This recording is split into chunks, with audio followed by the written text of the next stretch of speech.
Hey everyone, this is Eric with Project GP, and we're reviewing Duraflex products. Right there. So this is going to be a first impression, whether this is a hit or miss, whether it's good quality. Just a background of me, I have fiberglass manufacturing experience, so I understand how this stuff's made, and I understand the quality that's required for a good product. I've also worked with Japanese fiberglass and all the authentic stuff, knowing, where the differences are. And I can tell you there's a massive difference in fit and finish from OEM equivalent quality like Tom's, or genuine fiberglass stuff like Charge Speed, Veilside, Vertex, stuff like that. This is Duraflex. This is a replica of the Model Lisa front bumper for the Lexus IS300 Toyota Altezza, and this is the only bumper that's made available in stock in the United States, so this is why we bought it. And it's for a customer, but for the price it's worth it. For this particular piece, this is a hit or miss review, but this is a bit of a hit. The other product I'll show you is a complete miss. Going up close, you can see what the imperfections are like. So sorry if my camera unfocuses, but it's gonna happen with this particular finish of bumper. It doesn't like it so much. But you can see right here, this boss, a lot of weird stuff like this in the part, which needs sanding. But overall, a lot less pinholes than I expected. I mean, you can see in there's a bit of like a divot, but all this stuff could be sanded down and fixed. It's actually not the end of the world. I gotta be honest with you, it is not the end of the world. I've seen way worse on other people's videos, and the reason why I have these pliers is I popped the mesh out, so don't mind that. Anyway, you can see the tooling mark. This is when they use probably a screwdriver, I'm betting you, to pop this part out of the mold. That's why you have that mark there. That's unprofessional, but I don't think you expect professional quality from a product like this.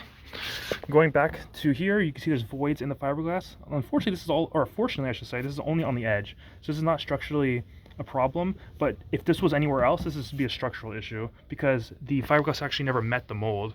So there's could be big air pockets in there. Not good. But for the edge, it's okay. This is not a problem. Overall, I didn't notice any air pockets on the backside. You can tell when it's an air pocket because there's discoloration and bulging and stuff like that. There's none of that on this part. Here's one of the problem areas right here, right with this junction, where this is where the end of the headlight bucket meets, right on the tip. There's some issues there, but that could all be reworked. That is not an issue. A fiberglass filler will just skim right over that, sand it down, and it's actually gonna look pretty good. But you can see the edge work. You can see how the edge is not straight on this cut, but not really a problem. Just sand this back. You can get it to look straight, not really an issue. But it does look bad if you have a mesh in there because the mesh is gonna be all wonky now following that line. So just keep that in mind. The biggest worry with purchasing this bumper was this top grille section piece. Because it's so thin, I was thinking, yeah, it's going to be warped. But look, it's actually straight. So Duraflex can be not warped, surprisingly. And this bumper does not look warped from my experience with IS300s. Looks pretty good. But you can see, continuing with the pinholes, definitely need some filler in there. So this is all kind of as to be known for a bumper like this. And it's actually kind of heavy too. The fiberglass bumper I have for my Lexus is very light compared to this. It's not quite a light product, but it does appear to be durable, I have to be honest with you. So I'm just going back, looking at the other side. The other side, same story, see? A little bit of voids there. Here's a tooling mark when they pop it out of the mold. Thank you guys, appreciate you doing that around the edge there. So now I gotta fix that. There's a little crack right there, but it's like a surface crack. So that's not structural. So all you just need to do is just take a Dremel, quickly grind it out, put a filler, and you'll fix that. That's an easy fix. But yeah, that's another problem right here. A little bit of a crack here, but that's fixable. Just sanding it down and supporting it and filling it from the backside with a little bit of fiberglass. That's easy to be fixed too. So I'm not really too worried about that kind of details. So there you go. Overall, it looks okay. You can see it's hit or miss. Edges need to be cut. That's missing, by the way. That needs to be filled and fixed, which I could do no problem. But overall, not terrible. For 255 bucks, that is not too much work, considering a real one of these will cost you thousands of dollars, maybe 1,200 bucks. This costs 255 bucks, picked up from Fullerton. So, okay, it can be justifiable. But let's go to the product that completely missed, and it's these fenders. These fenders missed. Completely missed the mark. This arguably is useless, so I'm not even gonna look at this one. We're gonna look at this one. I'm gonna flip it over to show you what version I have. So this is gonna be for a track car, okay? And mainly just because of the vents. It was kind of cool looking, to be honest. It'd be good for a track car because we don't care if it gets beat up.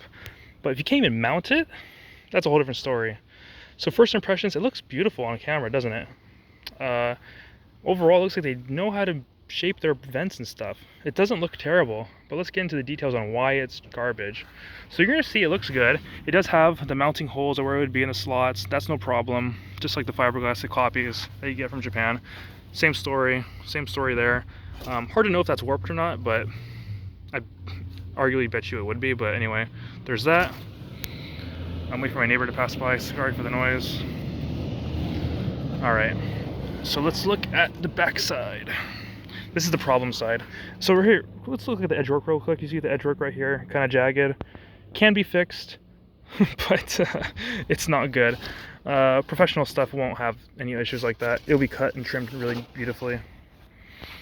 All right, so if you're an IS300 owner, you know that this is absolutely ridiculous, and you can see right here. So on an OEM headlight, I don't have a OEM headlight to show you, but there's two bolts coming from the back that goes to a bracket on this fender and on an OEM fender. OEM fender, it's just kind of like, I guess, spot welded on or something, I'm not sure, but it's a bracket that goes like this, two bolts from the back. That basically is what structurally mounts the headlight to the car, and the fender is required for that, which is kind of annoying, but is what it is.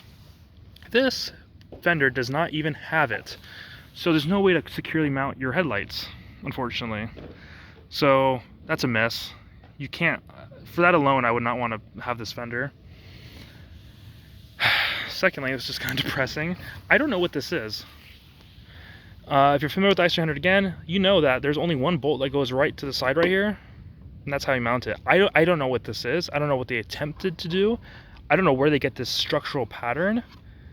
It is the weirdest thing I've ever seen in my life, to be honest, and it completely blows my mind. I don't know what this is. It's some weird bonded piece. I don't know if this is, maybe this is the frame, like, pattern from the back. Maybe. I don't know. But no fender has that. I don't know what this is. It's useless. You would have to completely cut this off, I bet you, because there's no way this fender's gonna fit with that. But okay, you think, okay, maybe I could get the headlight to work, maybe I could get that, cut that off, whatever. Sure. Well, no, you still can't mount it, because I'm gonna show you why right here. This is a very important piece right here, this flange. This flange is what mounts it to the top frame rail, I believe, right above the fender, or right above the wheel well, I should say.